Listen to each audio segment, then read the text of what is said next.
नमस्कार, स्वागत है आप सभी का डीडी न्यूज पर। एक भारत श्रेष्ठ भारत के इस खास अंक में मैं हूं आपके साथ मनीष वाजपेयी। धर्म क्षेत्रे कुरुक्षेत्रे संविता युयुत्सवा माम का पांडवश्य व किम कुर्वत संजय।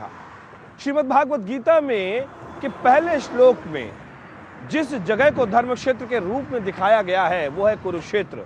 वेदों और वैदिक संस्कृत की भूमि है कुरुक्षेत्र। मनुस्मृति ऋषि मनु द्वारा लिखी गई जहां पर वो जगह है कुरुक्षेत्र। हम कह सकते हैं कि कुरुक्षेत्र अपने आप में एक तीर्थ है। और आज एक भारत श्रेष्ठ भारत के इस अंक में मैं बात करने वाला हूं कुरुक्षेत्र की, क्योंकि गीता का ज्ञान जहां से मिला वो जगह कुरुक्षेत्र है।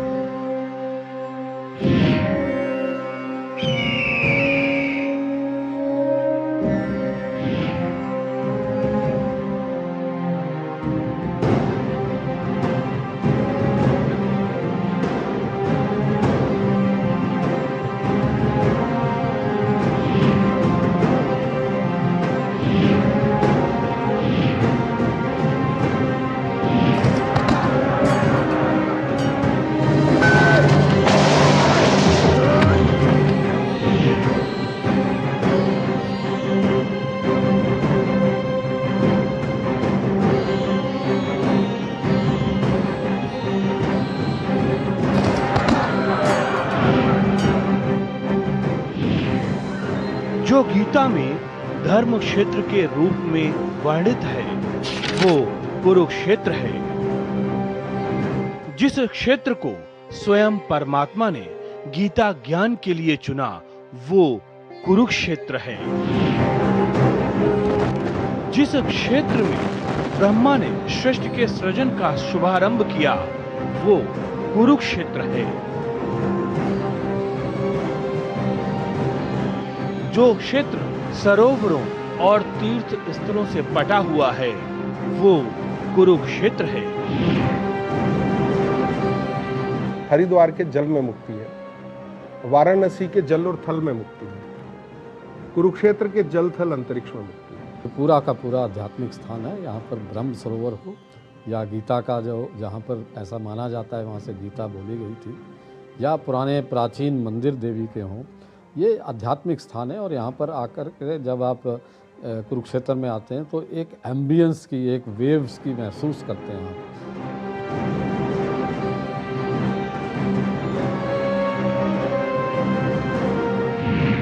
दरअसल कुरुक्षेत्र अतीत से आज को जोड़ता है, संस्कृति को संस्कार से जोड़ता है, जीवन की नश्वरता को आत्मा की अमरता से जोड़ता है, या यूं कह लें कि आज भी जीवन रूपी कुरुक्षेत्र में गीता के ज्ञान को पुष्पित और पल्लवित अगर कोई क्षेत्र कर रहा है तो वो है कुरुक्षेत्र।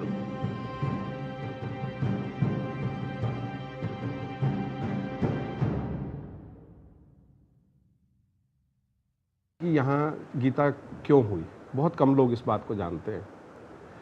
इसको भगवान ने जब युद्ध होना तय हो गया तो उन्हें वो जगह चुननी थी जहाँ पर युद्ध हो। हस्तिनापुर मेरठ और इंद्रप्रस्थ जो है वो दिल्ली है। अब अगर युद्ध करना था तो वहीं सारी जगह खाली थी, वहीं कहीं पे भगवान करा देते। लेकिन गीता के पहले श्लोक में लिखा है धर्म क्षेत्र कुरुक्षेत्र। तो धर्म क्षेत्र में धर्म की विजय होनी निश्चित थी, शायद भगवान उन्हें इसलिए यहाँ लेके आए, पहला कारण। दूसरा जो बड़ा कारण था, जो 48 को सांस्कृतिक कुरुक्षेत्र है, उस सांस्कृतिक कुरुक्षेत्र के अंदर एक परंपरा है। जब भी यहाँ पर किसी व्यक्ति की मृत्यु होती है तो संस्कार के बाद अस्थियों का संचय नहीं होता। जैसे हमारे सारे देश के अंदर अस्थियों का संचय करके और हम लोग उसे किसी नदी के अंदर, किसी पवित्र नदी में, गंगा में या समुद्र में उसे प्रवाहित करते हैं, किसी तालाब में प्रवाहित करते हैं। यहाँ पर अस्थियों को ऐसे ही छोड़ा जाता है। आज तक ये परंपरा जीवित है। तो भगवान कृष्ण को भी पता था कि लाखों लोग इस युद्ध के अंदर आएंगे और शहादत पाएंगे, शहीद होंगे। तो अगर सब उनके सभी आपस में भाई बांधव लड़ रहे हैं तो अगर वो किसी कर्म के लिए, किसी गति के लिए इधर उधर जाने लगे तो युद्ध कौन लड़ेगा। तो उन्होंने दूसरा कारण, ये बड़ा कारण था कि ये स्थान उन्होंने चुना। कुरुक्षेत्र की जो पहचान है वो महाभारत के कारण, भीष्म के कारण और सबसे बड़ी बात कृष्ण और अर्जुन के कारण बनती है। और जब हम इन सबको एक पैनी दृष्टि से देखते हैं तो ये लोग धार्मिक नहीं थे, ये धर्म का पालन करने वाले लोग थे, मगर इनका मूल जो स्रोत, ऊर्जा का स्रोत था, वो इनकी आध्यात्मिकता थी। कुरुक्षेत्र में जितने भी अलग अलग तीर्थ हैं, अगर हम कहें, चाहे पवित्र सरोवरों की बात करें, कुंड की बात करें, तो इन सबका इतिहास महाभारत से जुड़ता है। इस जगह, इस समय कुरुक्षेत्र में जहाँ पर हम खड़े हुए, ये सन्निहित सरोवर है और सन्निहित सरोवर की बहुत महत्ता है। सीधे सीधे सूर्य के साथ इसको जोड़ा जाता है, इस सरोवर को, और सूर्य ग्रहण के समय यहाँ पर ज़बरदस्त मेला लगता है। हालांकि यहाँ पर जो तीर्थयात्री हैं वो लगातार आते रहते हैं। उसका महत्व ये है कि महाभारत युद्ध के समाप्त के पश्चात भगवान श्री कृष्ण ने युधिष्ठिर के जरिए जो उनके जितने भी लोग मारे गए, उनकी गति के लिए, उनको मुक्ति प्रदान हो, वो मोक्ष मिले, इसलिए यहाँ पर पिंडदान करवाया और यहाँ पर तब से लेकर अब तक लगातार ये परंपरा चली आ रही है। तो इसलिए पूरे भारतवर्ष से लोग यहाँ पर मौजूद होते हैं और ख़ास तौर पे सूर्य ग्रहण पर। तो इसलिए ये इस सन्निहित सरोवर का महत्व है। पड़ोस में ही इसके एक सन्निहित सरोवर है, जैसे कि अगर हम कहें, दधीची ऋषि हुए एक, जिन्होंने अपनी अस्थियों को देश हित के अंदर दान दे दिया। जब आप वो इंद्र वाली कहानी जानते ही हैं, जिसके अंदर वज्र जो है बना उनकी अस्थियों से, और जो हमारे परमवीर चक्र है उसके अंदर इसी वज्र को दिखाया गया कि अपना सर्वस्व जो देश की रक्षा के लिए दे दे, ऐसे जैसे दधीची ऋषि ने दिया था, वही वज्र उसके अंदर दिखाया गया है। ऐसा सन्निहित सरोवर यहाँ पर है। इसके बारे में भी एक छोटी सी बात है, जिसके अंदर ये कहा गया कि जब दधीची ऋषि ने से उनकी हड्डियों को मांगा गया सभी देवताओं ने कि देश की रक्षा के लिए या त्रिलोक की रक्षा के लिए उसकी ज़रूरत है, तो उन्होंने बिल्कुल खुशी से बोला कि मैं ये देता हूँ, इस अस्थियों को देता हूँ। तो उन देवताओं ने कहा कि आपकी कोई इच्छा ऐसी हो जो हम लोग पूरी कर पाएँ। उन्होंने कहा कि ऋषि की क्या इच्छा होती है, सभी तीर्थों के ऊपर जो है वो स्नान कर पाए, ऐसी इच्छा है। तो देवताओं ने बोला ये तो कुछ मुश्किल नहीं है। सभी देवता अलग अलग स्थानों पे गए, वहाँ से जल लाए और जिस सरोवर के अंदर डाला उसे सन्निहित सरोवर कहा गया, और उसके अंदर सभी सरोवरों का जल सन्निहित है, इसीलिए इसे सन्निहित सरोवर कहा गया। ऐसे कई सरोवर और भी हैं जहाँ पर कहीं ना कहीं कोई ना कोई कहानी जुड़ी हुई है। पास में एक सरोवर है, द्वैपायन सरोवर इसको बोलते हैं, वहाँ पर दुर्योधन छुपा हुआ था जब भीम ने ललकारा। तो इस तरह के और कई घटनाएं हैं। नरकातारी एक जगह है, नरकातारी की हम बात कर सकते हैं। तो वो जगह इसलिए बड़ी महत्वपूर्ण है क्योंकि जब भीष्म पितामह के चारों तरफ से बाण लगे हुए थे और जब वो अपने रथ से ज़मीन पर गिरे हैं, तो गिरने के बाद वही जगह थी जहाँ पर वो ज़मीन पर गिरे। और उसके बाद में वही नरकातारी में जो एक अर्जुन ने, जब भीष्म पितामह को प्यास लगती है और उस समय वो अपनी इच्छा प्रकट करते हैं जल पीने के लिए, तो कौरव भी दौड़ पड़ते हैं। दुर्योधन अच्छे अच्छे पात्रों में जल लेके आता है, भीष्म मना कर देते हैं। और उस जगह पर फिर अर्जुन समझ जाते हैं कि भीष्म पितामह क्या चाह रहे हैं, तो वो ज़मीन में एक बाण मारते हैं और उस बाण से वहाँ पर स्वयं गंगा प्रकट होती हैं और वो जल उनके मुंह में सीधे गिरता है। तो ये वो जगह है, नरकातारी की बात जो हम कर रहे हैं। नरकातारी इसलिए बड़ा महत्वपूर्ण है और ऐसे कई इलाके हैं। महाभारत युद्ध की दो देन है जो बड़ी देन है, एक गीता और दूसरी देन के बारे में साउथ के लोग ज़्यादा जानते हैं, हमारे यहाँ के लोग थोड़ा सा कम जानते हैं। विष्णु सहस्त्र नाम पाठ जो है वो भी कुरुक्षेत्र में हुआ। नरकातारी जो बाण गंगा है उस स्थान पे ये उपदेश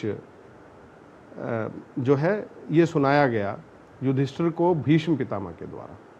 उन्होंने विष्णु के 1000 नाम जो है वो वहाँ पर, आज आपने उसे देखा होगा उस स्थान के ऊपर, उस तीर्थ पे आप गए हैं, वो सारे हमने स्तंभ लगा के और उस सारे के ऊपर विष्णु सहस्त्र पाठ नाम को गुदवाया है। फिलहाल यहाँ पर रुकते हैं एक छोटे से ब्रेक के लिए। ब्रेक के बाद जब लौट कर आएंगे तो कुरुक्षेत्र की कुछ और बातें, कुछ और जगहों के दर्शन हम आपको कराएंगे। कहीं मत जाइए, आप बने रहिए हमारे साथ। मिलते हैं इस छोटे से ब्रेक के बाद।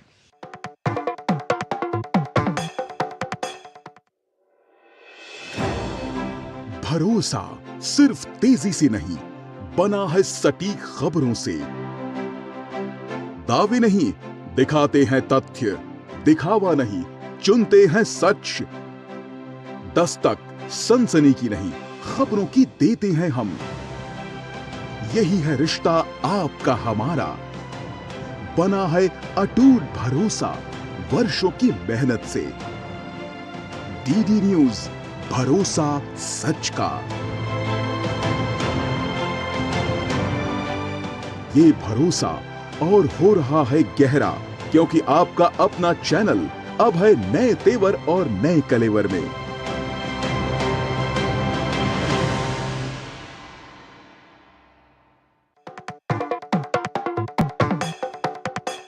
Welcome back. ब्रेक के बाद एक बार फिर से आप सभी का स्वागत है डीडी न्यूज़ पर। एक बार श्रेष्ठ भारत के इस खास कार्यक्रम में मैं हूं आपके साथ हमेशा की तरह मनीष वाजपेयी। जिस जगह इस समय मैं यहाँ पर मौजूद हूँ ये कुरुक्षेत्र का ब्रह्म सरोवर है और ब्रह्म सरोवर न जाने कितनी गाथाएं इस ब्रह्म सरोवर से जुड़ी हुई हैं। बहुत लंबा पूरा का पूरा क्षेत्रफल है इस ब्रह्म सरोवर का और इसकी जो गाथाएं हैं वो कह सकते हैं अनंत हैं, लेकिन फिर भी जो कुछ जानकारी के ज़रिए जो कुछ पुराणों में ग्रंथों में जो कुछ लिखा है उसके अगर आधार पर हम इस ब्रह्म सरोवर के बारे में बात करें तो मानते हैं कि ब्रह्म सरोवर से ही ब्रह्मा जी ने सृष्टि की उत्पत्ति की और ये बताया जाता है, ये माना जाता है। इसके अलावा जो सरोवर है, अगर हम कुरुक्षेत्र में तो आप समझ सकते हैं महाभारत से इस सरोवर का सीधा संबंध जुड़ता है। ये भी माना जाता है कि द्रौपदी ने जो केश अपने दुशासन के खून से रक्त से लाल किए थे, यहीं पर आके द्रौपदी कूप है यहाँ पर, वहाँ पर उन्होंने अपने केशों को धोया था। देखिए, ब्रह्म सरोवर पे अगर हम कहें यहाँ पर एक द्रौपदी कुंड है, जहाँ की ये मान्यता है कि जब युद्ध के बाद द्रौपदी ने जो अपने केश धोए, जब उन्होंने अपने रक्त से वो धोया अपने केशों को और बांधा, तो वो केश यहीं द्रौपदी कूप के ऊपर धोए गए। ब्रह्म सरोवर पे जो सबसे बड़ा नाता है महाभारत का, ये बात बिल्कुल अपने आप में सर्वसिद्ध है, सच है और इसको किसी आईने की ज़रूरत नहीं है, क्योंकि जब आस्था होती है आपकी तो वहाँ पर तर्क नहीं होते और ये आपकी आस्था ही होती है जिसके चलते आप किसी भी धार्मिक स्थान पर नतमस्तक होकर वहाँ पर श्रद्धा भाव से अपना शीश झुकाते हैं। आज जब इस ब्रह्म सरोवर में, कुरुक्षेत्र के इस ब्रह्म सरोवर में हम आए हुए हैं, यहाँ पर भी इसी आस्था के चलते हमारा सर श्रद्धा से झुक रहा है। उसकी वजह यह है कि यहाँ पे एक एक कह सकते हैं कि यहाँ का कड़कड़, यहाँ का जर्रा जर्रा अपने आप में न केवल महाभारत की कहानी कहता है, बल्कि आत्मा और परमात्मा का संबंध क्या है। दुनिया में अगर हम आध्यात्मिकता और भौतिकता की बात करते हैं तो उसका संतुलन कैसे बनाया जाता है, ये सारी चीज़ें हमें यहाँ पर दिख रही हैं और मैं इसको महसूस भी कर पा रहा हूँ। मैं इस समय कुरुक्षेत्र के ब्रह्म सरोवर इलाके में ये वो जगह है जो द्रौपदी कूप कहलाता है और इस द्रौपदी कूप की कई कहानियाँ हैं और ये सारी की सारी कहानियाँ इस पूरे मंदिर के ऊपर, ये पूरी कथा है खाटू श्याम जी की। मैंने इसलिए इस बात को आपको ये बताया, जब हम एक भारत श्रेष्ठ भारत का जिक्र करते हैं तो देखिए पूरी दुनिया कैसे गांव नज़र आती है और किस तरीके से पूरा भारत जुड़ा हुआ नज़र आता है। इस पूरी कथा में साफ तौर पर यह वर्णन है कि जब महाभारत जब खत्म हो गया तो पांडवों में इस बात की बहस हुई कि आखिरकार युद्ध किस लिए जीता गया। जब पांडवों में बहस हुई तो उसमें यह भी कहा गया कि भाई अब इसका फैसला तो भगवान श्री कृष्ण करेंगे और भगवान श्री कृष्ण ने कहा कि इसका फैसला अगर कोई कर सकता है तो वो बर्बरीक कर सकता है, कि उस साक्षी भाव से उसने पूरे महाभारत के युद्ध को होते हुए देखा। अब आप भी सोचिए, बर्बरीक ने उत्तर दिया कि मैंने अगर देखा इसको तो मुझे सिर्फ और सिर्फ सुदर्शन चक्र दिखाई दिया और दूसरी तरफ हमें द्रौपदी दिखाई दी जो कि काली के स्वरूप में रक्त को पी रही थी। यानी कि काली के रूप में द्रौपदी को देखा और पूरा पूरा जो संहार हो रहा था महाभारत में, जो विजयी जिसको कहते हैं, तो वो सुदर्शन चक्र था। और इसके बाद में बिल्कुल साफ तौर पर पांडवों को भी लगा कि हाँ, ये सब प्रभु की माया थी और किस तरीके से सारी चीज़ें हुई। और उसके बाद ये कहते हुए बर्बरीक का सिर ज़मीन में समा गया और पृथ्वी के अंदर चला गया। और उसके बाद हम देखते हैं कि खाटू श्याम जी, जहाँ राजस्थान की हम बात करते हैं, वहाँ पर राजा को स्वप्न आता है और वो शीश को निकाल के और उसके बाद उसकी वहाँ स्थापना खाटू श्याम जी के रूप में होती है।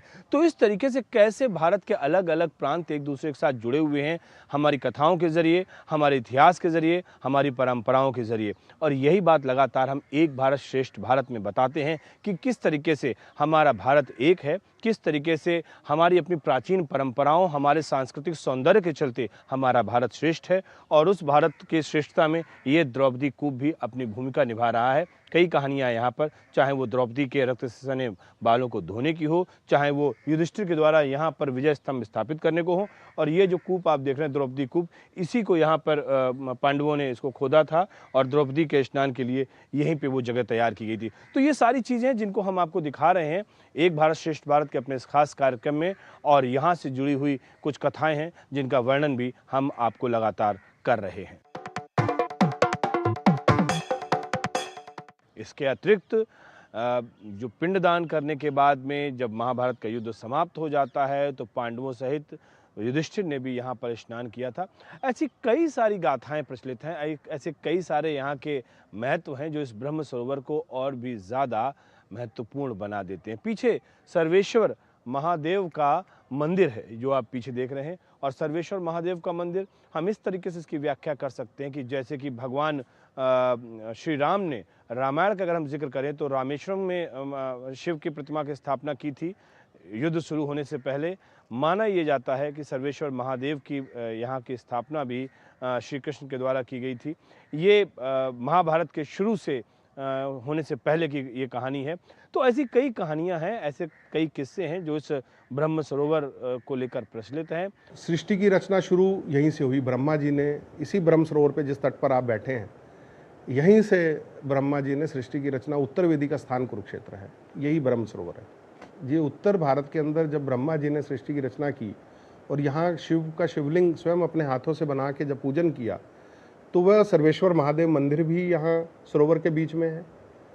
और इस सरोवर का इतना महत्व था कि यहाँ पर मुगल काल के अंदर जजिया लगा करता था कि एक लोटे के ऊपर भी अगर आपको जल चाहिए तो आपको वो जजिया देकर उसे स्नान करना पड़ता था। तो इस स्थान का महत्व इसी बात से पता चलता है।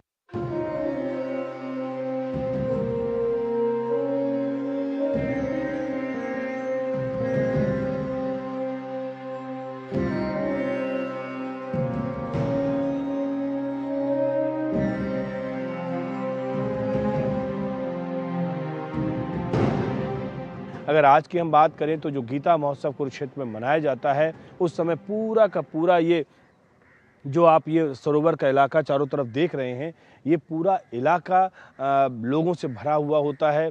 चारों तरफ यहाँ पर तीर्थयात्री होते हैं और गीता महोत्सव के समय ये पूरा इलाका जगमगा रहा होता है। तो ये भी इस ब्रह्म सरोवर का महत्व है। ऐसे कई और सरोवर हैं जिनके बारे में लगातार हम आपको बता रहे हैं, कई और जानकारियाँ हैं जिनके बारे में हम आपको लगातार बता रहे हैं।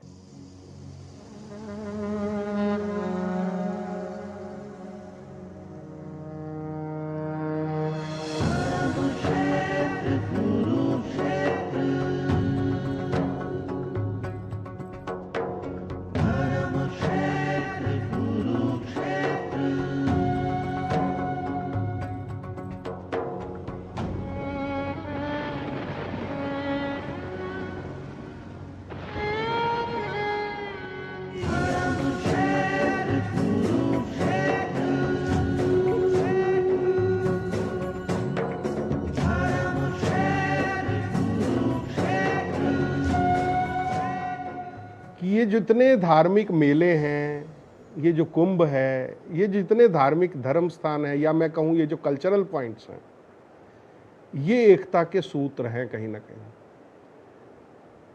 अगर केरल से कोई व्यक्ति माता वैष्णो देवी की यात्रा पे आता है या केदारनाथ की यात्रा पे जाता है, तो बरसों से वो कोई, हमारे देश की आज़ादी से पहले 500 राजा थे, 500 से ज़्यादा राजा थे, कहीं वो कोई वीज़ा नहीं लेता था, वो सीधा देश से चलता था और उस किनारे तक, और इधर जो है गुजरात से लेके और आसाम तक, मतलब देश में कहीं भी जाए तो ये जो केंद्र हैं, हमारे जो सांस्कृतिक केंद्र हैं, चाहे वो बनारस का है, चाहे वो कुरुक्षेत्र का है, ये सब लोगों को, सारे देश को जोड़ के रखते थे। और शंकराचार्य जी ने भी शायद ये सभी केंद्र जो है, जिस तरीके से कॉर्नर देश के कोने कोने तक विकसित किया इन्हें, तो इसके धर्म के साथ, संस्कृति के साथ साथ देश को एक रखने की भावना उनके मन में जरूर रही होगी, मेरा ये मानना है। और एक भारत श्रेष्ठ भारत जो है वो स्थापित भी ये तीर्थ स्थल करते हैं, और कुरुक्षेत्र उसमें सबसे महत्वपूर्ण भूमिका निभाता है।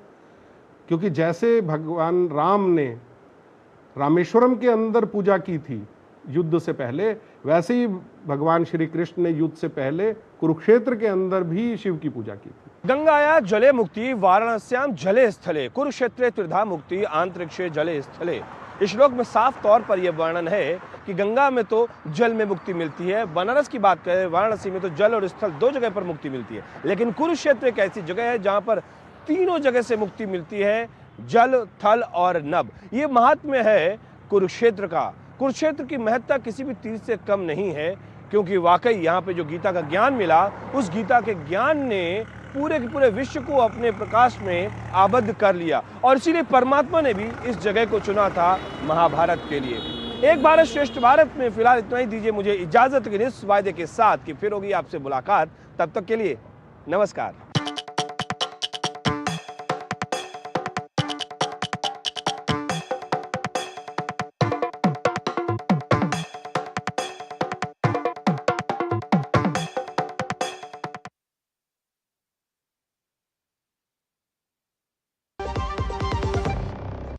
जब धरती चीर कर निकलता है लोहे का